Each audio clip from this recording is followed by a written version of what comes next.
How many of you know what this is? Oh, put your glasses on. You better get your eyes checked. Can you see what that is? Can you see what that is? This is a spark plug. Well, the reason you're having a difficult time seeing it is because it is small, right? It is small. It is a very small part of a very large automobile, but it is essential to the operation of your vehicle, correct? Now, I'm not an expert in cars, and I'm not for 1 second going to pretend that I know all about the inner workings of a combustible engine. Is that the right word? Combustion engine. There you go.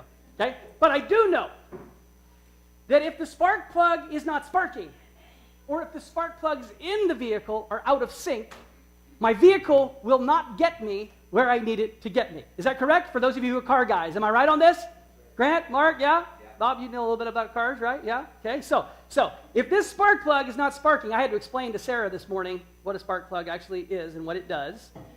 I did the best I could. Again, I'm novice at these kinds of things, but I know that if the spark plug is not operating as it should be, or if the spark plugs in the vehicle are not in time or sequenced properly, then I have a problem, that my vehicle will not do what it's supposed to do. It's a very small thing under the hood of our vehicle that makes a very big difference whether it's working properly or not working properly. We have just started a new teaching series last week. It's going to be 3 weeks long, called Small Things, Big Difference.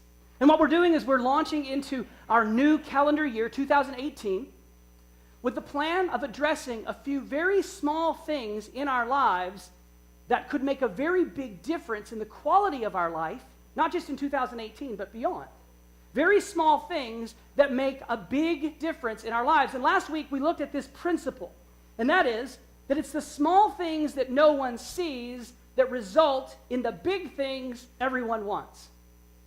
It's the small things that no one sees that result in the big things that everyone wants. Now, many of you had no idea what this was, and you've never even seen one before, but you put your keys in a car this morning, and it got you here, right?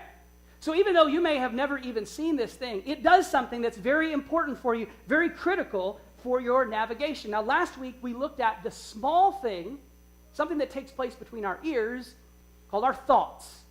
We looked at the fact that our thoughts are sometimes a very small thing, but when we can make a correction in the direction of our thoughts, it can make a big difference in our lives. If we can make a correction in the direction of the way we think, it can make a huge impact in the quality of our lives. Proverbs 23:7 says, "For as he thinks within himself, so he is."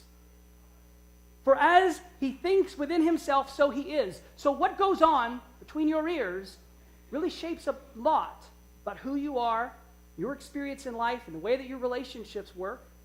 I posted on our Facebook page this week a quote that I read from John Maxwell. John Maxwell is a leadership guru. He said that the most important real estate that you own is the 6 inches between your ears. If you can learn to manage that real estate, if you can learn to control your thoughts, and the way that your mind works, the way that you project your thinking, then you will do a lot better in having success in life. Our thoughts shape ultimately who we are, and they really shape the quality of our life.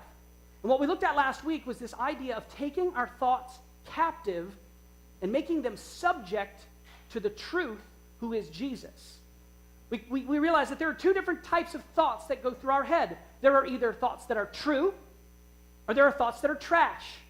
If it's not true, it's trash.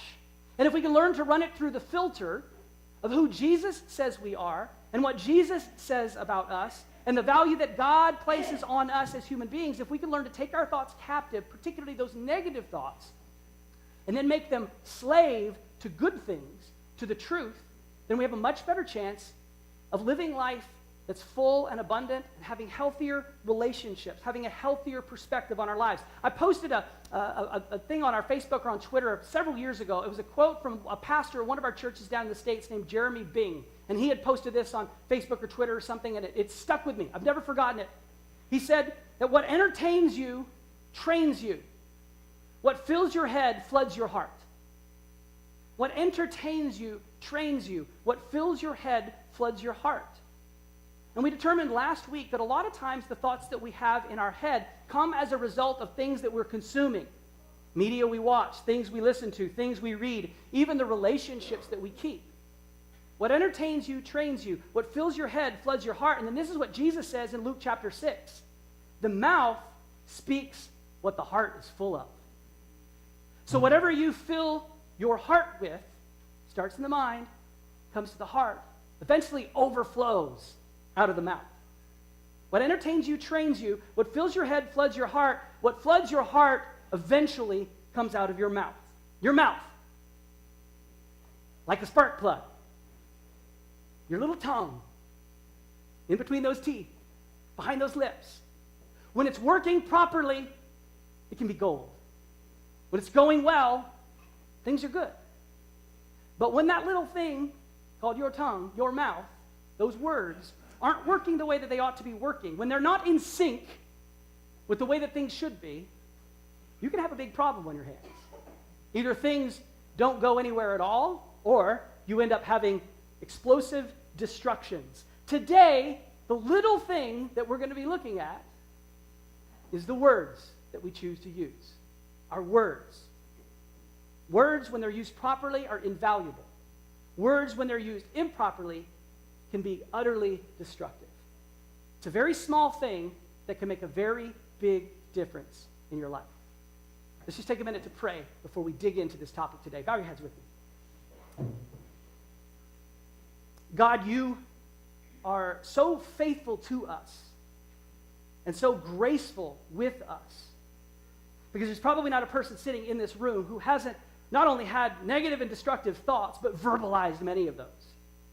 And yet, in spite of the fact that we may have said things we shouldn't have said, we've acted in ways we shouldn't have acted, we have verbalized things that should have never come out of our mouth, you still love us unconditionally.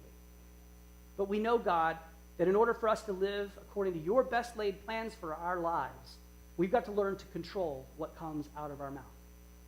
We need to control first what we plant in our hearts, but secondly, how we filter those things as we come out. And I pray that the next 15 or 20 minutes that we spend together, God, would reveal something to each and every one of us about how we use our words and how we might better be able to use our words to be a blessing to others and to even improve the quality of our own lives. We give this time to you, God, and ask that you work through it. In Jesus' name, amen. Hey, I know the answer to the question, but you can just put your hands up so that I know that I'm in good company. How many of you have ever said something that you shouldn't have said? Okay, good. Just glad to know that I'm not alone. We've all said stuff that we shouldn't have said. Oftentimes, those of you who have been around at Grasslands know that I refer to a lot of these situations and circumstances as toothpaste moments. The moment you squeeze the toothpaste out of the tube and realize it ain't going back in there. And I had one of those recently. One of my sons, I shall not name which one, got into some trouble at school. Not a foreign thing for him. I have a pretty good relationship with the staff of the school that he was attending. And in this particular incident, there were some things that had come up, accusations that were made, and I began to explore what was happening. And actually, for the first time in a number of years and in a number of incidents, I actually realized that the way he was being disciplined, the consequences of what had happened, in my opinion, were really unjust. It was a severe overreaction. And I didn't come to this conclusion lightly. The reality is I've had many encounters with the same administrative staff in the school many times over the years. In fact, I might be one of the best-known parents at my son's school, okay? So this was not new territory for me. And many times I'd walked out of the principal's office with my tail tucked between my legs, recognizing that, there was just no way I could defend my son's behavior. But in this particular case, I did not feel that he was being treated justly. And so I began to argue my case. And I pushed, and I pushed, and I wasn't getting my way. And in the middle of the conversation, I said some things I shouldn't have said. Now, I didn't cuss anybody out or say anything really bad, but I definitely crossed the line, especially if I wanted to maintain a respectful relationship with this staff member. I crossed the line. And I knew as it was coming out of my mouth, it couldn't get back in there. It couldn't go back in. Once it was said, and what was done was unable to be undone. And I can kind of joke about it in some ways, but in other ways, I'm very embarrassed and very humbled by what I did, because in that moment, I did not represent Jesus well. You know, my boys go to Catholic school, and I had actually built such a positive reputation in this school that the leaders of the school had actually asked me to come and do assemblies, to actually do Bible lessons with the students in the school. I guarantee you I will never be given another invitation back after this conversation. I would like to say, I say on one hand I wasn't acting like Jesus. On the other hand, I was acting just like Jesus in confronting the Pharisees, but I didn't really have the right to do that in that moment. And I recognized that I crossed the line. I said something that I shouldn't have said. And so I know that if I've done it, and I'm pretty darn near perfect. Most of you have probably done it too. I'm just kidding. Just kidding, yeah. It's one of those things that if we're not careful, we can really do irreparable damage to relationships. And in this particular case, that's what I've done. I have probably done damage to a relationship. 4 years worth of investing in this relationship undone just like that. Some of you have been there. Some of you have been on the giving end of that. Some of you have been on the receiving end of that. And that's why what I want to do today is look at a few things that can give us some preventative maintenance. You can't go back and undo the things that you've done. You can't squeeze that toothpaste back into the tube. You can't unsay the things that you have said. But with a few principles and a few things in place, we might be able to prevent ourselves from doing that again, or at least reduce the number of times we do it. And so our goal is going to be to get through 2018 and get to the end and look back on it and go, I had fewer of those toothpaste conversations in 2018 than I did in 2017. That's the goal, ultimately. Now, I know that some of you here, like you're Jesus followers, you're God people, you're Bible people. Some of you read it, some of you don't. Some of you are still not sure if you think the Bible is true. You're not sure about the whole Jesus and God thing. I want to tell you straight up, what we're talking about today, the principles that we're looking at today, they apply to everyone. You don't have to believe the Bible is true. You don't have to believe in Jesus. You don't have to even believe in God. Okay? But what I'm about to tell you is true. And I believe that if you can apply these two principles, these two things that I'm going to give to you today, that you will get through 2018 better than you've started it. Proverbs 18:21 says, the tongue has the power of life and death. Tongue has the power of life and death. Now, that's obviously a hyperbolic statement. I doubt that anyone has ever been physically slain by a tongue. If they have, it would be cool to see. I don't know how that would happen.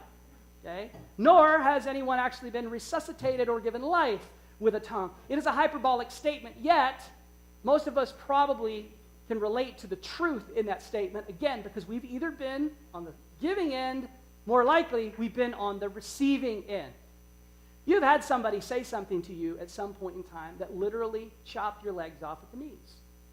You've had somebody say something to you that crippled you, that was like a dagger in the heart, a knife in the back. You've had someone say something to you that was so destructive that whether it was 2 years ago or 10 years ago or 20 years ago, you're still wrestling with it. In fact, those things go right back to what we were talking about last week and our self-image and some of the negative thoughts that we have swimming around in our mind, right? Conversely, many of us have probably been on the positive side when someone has said something positive to us and encouraged us, and it actually gave us the stamina or the fortitude to work through something or to try something new or to venture into something. Someone said to you one time, I see in you the potential for this. And you said, all right, that's all the encouragement I needed. And you went and you did it. And you succeeded. Someone said to you, a coach or a teacher or a parent or a grandparent said, I believe in you. And that statement launched you forward and gave you momentum that you needed. We've been on the receiving end of both of those things. Many of us, if not most of us. The hard part is dealing with the negative stuff, because we know that the negative stuff and the damaging words that come at us are coming from someone's heart, right? We know that they're the overflow of someone's heart. And none of us want to believe that someone might not like us or might not value us or might not approve of us. Even more so, it's important that we learn how to use our words so that we are giving life instead of taking life, so that we are being encouragers instead of being destructive. We need to know and understand how our words impact others. We know how other people's words impact us. but the same thing is true when it flows the other way. Jesus' brother James wrote this in chapter 3 of his letter. He says, we can make a large horse go ever we want by means of a small bit in its mouth. Some of you are horse people, and you know that that's true. It's an amazing thing that that tiny little piece of metal inside that massive, strong horse can guide that horse and get him to go places or her to go places that they wouldn't go otherwise. And a small rudder makes a huge ship turn wherever the pilot chooses to go. Some of you take cruises. You've been on these massive, massive ships in the middle of the ocean. And by comparison, the rudder on the back of that ship is just this small thing.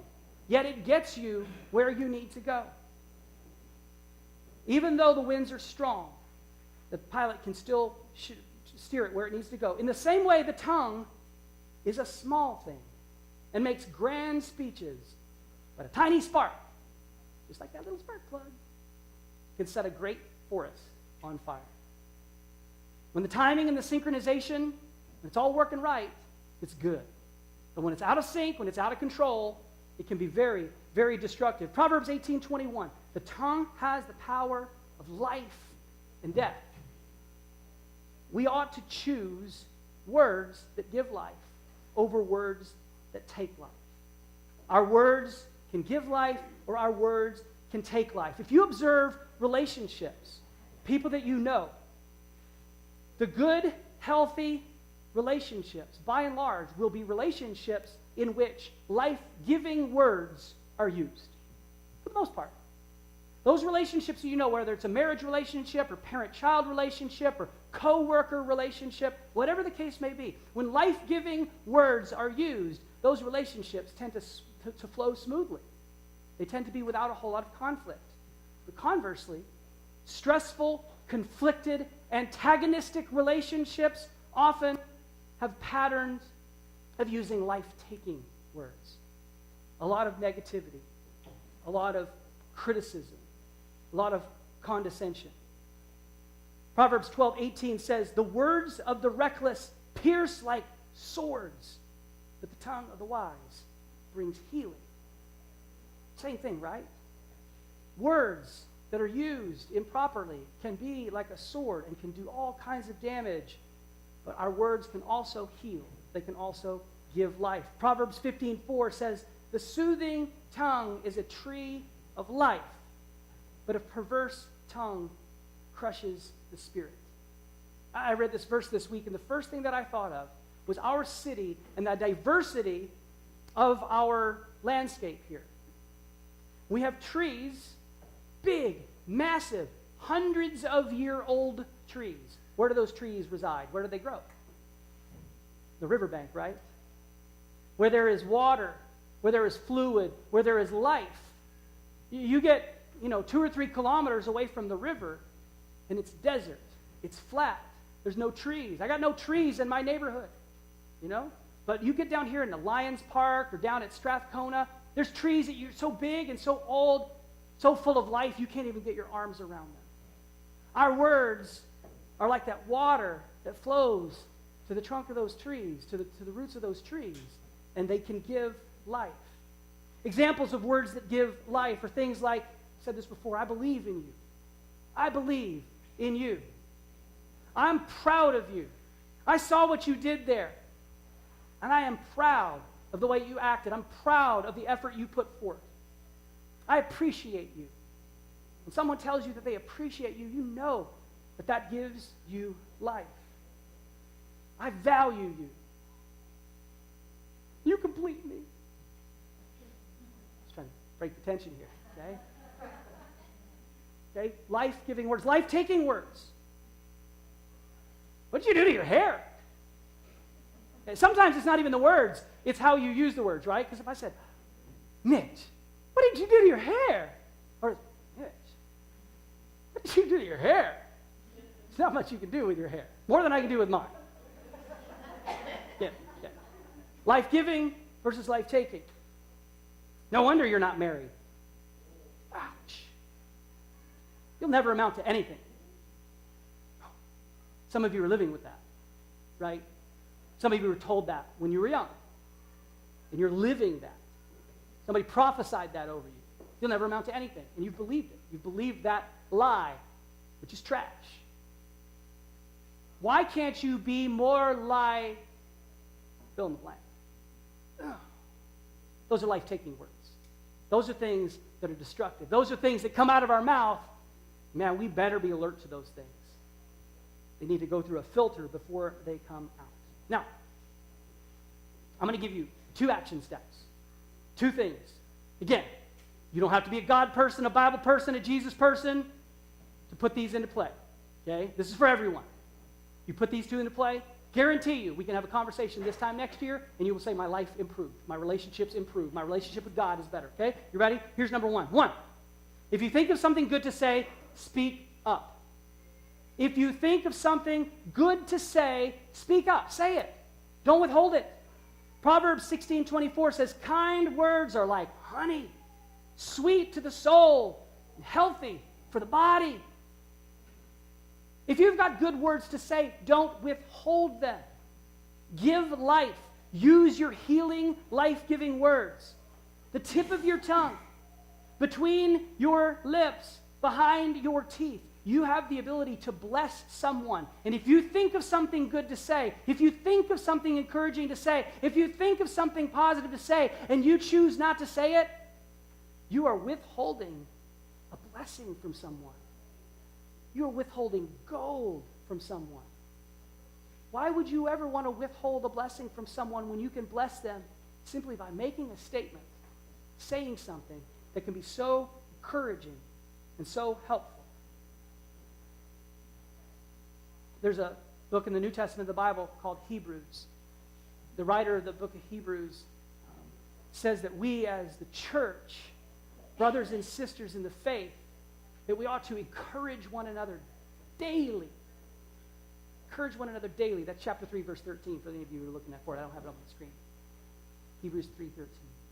Encourage one another daily. Find positive things to say daily. Give life daily. Bless someone daily. If you think of something good to say, speak up. Second point. If you can't say something nice, shut up! Can I say shut up in church? Well, I just did it. If you can't think of something nice to say, just shut up.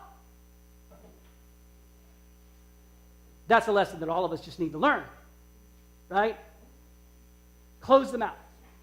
Your mom said it to you when you were a kid. If you can't say something nice to say, don't say anything at all. Well, I'm putting it in terms that hopefully you'll understand. Just shut up. Just close your mouth. Ephesians 4:29 says, do not let any unwholesome talk come out of your mouths. In other words, shutteth thy mouth. Okay? It's King James Version. Shutteth thy mouth. Don't let any unwholesome talk come out of your mouths, but only what is helpful, life-giving, a blessing. Build others up according to their needs, that it may benefit those who listen. Shutteth thy mouth. Dr. Evil, he would say, zip it. Zip, zip, zip, zip, zip, zip, zip it. www.zipit.com. If you don't have something good to say, just shut up. Now, I'm a natural-born critic. Okay, I wasn't naturally born a critic. I grew up in a home in which critical feedback was a regular part of our lives. Whether it was playing in sports, performing in the arts, schoolwork. I had a parent who was very quick to criticize. So the end result, I must admit, is that I have been given a phenomenal gift of being able to see what's wrong and calling it out. Just ask my wife. I am gifted. Some of you share the same gift. And you think, well, I'm just trying to be helpful. Some of you husbands, she just needs to know that she could improve in that area. Let me tell you something. What I've learned in my grown-up, adult, married, parenting life is that having a gift of seeing what's wrong and calling it out is not as helpful as you think, especially in your marriage. Proverbs 29:11 says, a fool vents all his feelings, but a wise man holds them back. Sometimes, oftentimes, most of the time, the best thing to say in those situations is just nothing at all. Or, better yet, find a way to give life. Find a way to speak positive. Find a way to say something encouraging. Sometimes we think we're being helpful, but we are not being helpful. We're just being a fool. If you say everything that comes to your mind, you are being a fool. Be wise and shut up. Now, I want to come back to something that I talked about momentarily at the beginning. And that is that when we observe stressful, conflicted, antagonistic relationships, there often tends to be a pattern of life-taking talk, life-taking words as opposed to life-giving words. And this is a very difficult thing because it's somewhat of a chicken and egg sort of thing. Well, which came first? He said, she said, right? In marriage relationships, we know. Your siblings, you know. Your parent that you can't get along with, and all of a sudden, you're both chopping each other off. One when you went for the feet. The next one went at the shins. The next one at the knees. The next one at the waist. The next thing you know, that you're nothing left but just, a torso like that guy in that Monty Python movie, right? Go back, bite your legs off, or whatever. Some of you know what I'm talking about. Right? That's the way that your words are. It's a vicious cycle of negativity. Two wrongs don't make a right. That's not in the Bible, but it should be. Two wrongs don't make a right. God, you got that? Next revision of the Bible. Put that one in there. Two wrongs don't make a right. They never have, they never will. If you are in one of those relationships, here's your challenge. You need to break the cycle. You need to be the one that determines that you are not going to fight fire with fire. You are not going to fight negativity with negativity. But you are going to break the cycle. And instead of using life-taking words, you are going to choose to use life-giving words. You need to say what you want to see. You need to say what you want to experience. If you want to see and experience life, then you need to use words that give life. You, each and every one of us, we all need to learn to speak life.